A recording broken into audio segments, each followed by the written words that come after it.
안녕하십니까. 이어서 춘천에서 전해드립니다. IEM 국제학교와 관련해 집단 감염이 나온 홍천에서 지역 내 교인 1명이 추가 확진됐습니다. 홍천군이 관련 접촉자 276명을 검사한 결과 홍천읍에 거주하는 20대 교인 1명이 추가로 확진됐습니다. 이 교인은 IEM 국제학교 학생들이 머무른 교회에 다녔으며 일요일인 지난 17일 확진자와 함께 차를 탔던 것으로 파악됐습니다. 나머지 지역 주민들은 모두 음성 판정을 받았습니다.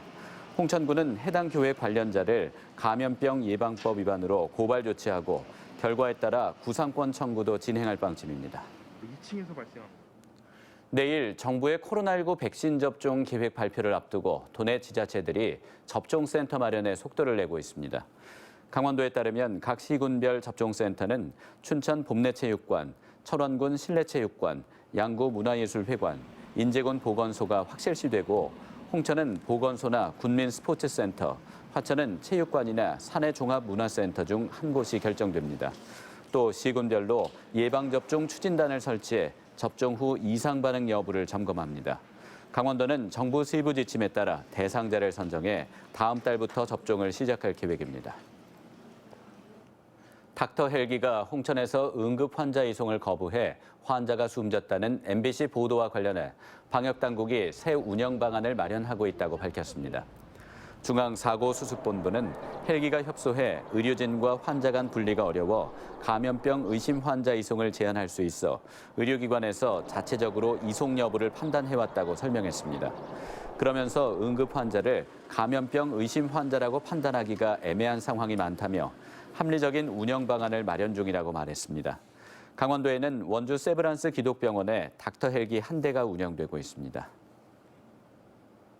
원격 수업 장기화에 따른 학습 결손을 줄이기 위해 올해 등교 수업이 확대됩니다. 민병희 강원도 교육감은 오늘 유치원과 초등 1, 2학년은 미등교 시 관계 형성과 기초학력 보장에 큰 어려움이 있다며 중고교 신입생과 함께 상시 등교하도록 할 방침이라고 밝혔습니다. 또 3월 개학과 함께 진단 활동을 실시해 필요 학생에 대한 보충 지도 계획을 마련하겠다고 덧붙였습니다. 이를 위해 초등교사 신규 임용 대기자 146명을 기초학력 지도에 투입할 계획이라고 말했습니다. 2021학년도 대학 입시에서 도내 4년제 대학과 전문대 모집 정원에 비해 강원도 수험생이 9,000명가량 부족한 것으로 나타났습니다. 한국전문대학교육협의회 부설 고등직업연구소가 발표한 학력 인구 감소에 따른 전문대 체제 혁신 방안 연구 보고서에 따르면 전국적으로 2021학년도 일반대와 전문대 모집 정원 대비 수험생이 5만 명 부족해 정원 충족률은 90%로 추정됐습니다. 특히 강원도의 경우 이번 대입에서 모집 인원 2만 3천 명 대비 대입 수험생은 13,800명에 불과해 지역 내 정원 충족률은 60%, 전국 17개 시도 가운데 네 번째로 낮았습니다.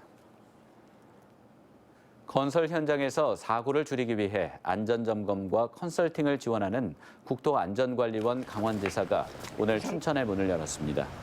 춘천시 효자동 대림빌딩에 마련된 강원지사에서는 강원도와 서울, 경기 북부에서 진행되는 50억 미만 규모의 건설 현장을 찾아 안전점검과 컨설팅 등의 업무를 수행합니다. 국토안전관리원은 앞으로 강원도 내 18개 시군과 업무 협약을 맺고 건설 현장 사망자 줄이기에 앞장설 계획이라고 밝혔습니다. 설 연휴 코로나19 확산 방지를 위해 안식공원 일부 시설이 폐쇄됩니다. 춘천시는 설 연휴 춘천 공설묘원 봉안당의 재래실과 유가족 휴게실을 폐쇄하고 실내 음식물 섭취도 금지하기로 했습니다. 하지만 실외에 있는 봉안묘 성묘는 가능하고 설 연휴에도 평소와 같이 오전 7시부터 오후 5시까지 운영됩니다. 춘천시는 사전 참배와 온라인 추모, 성묘 서비스 이용을 적극 권장하고 있습니다. 강원도와 도내 3개 시군이 개인정보 보호를 위한 안전조치 의무를 위반한 것으로 조사됐습니다. 개인정보보호위원회는 지난해 개인정보 보호와 관리가 미흡했던 전국 지자체 30곳에 대해 현장 점검한 결과 30개 모든 지자체에서 개인정보보호법 위반 사례가 나왔다고 밝혔습니다. 도내에서는 강원도와 철원군, 화천군과 태백시가 안전조치 의무를 위반한 것으로 확인됐고, 이 가운데 강원도는 최근 3년 안에 같은 유형의 위반 사항이 발견돼 징계 권고를 받았습니다. 지금까지 춘천에서 전해드렸습니다.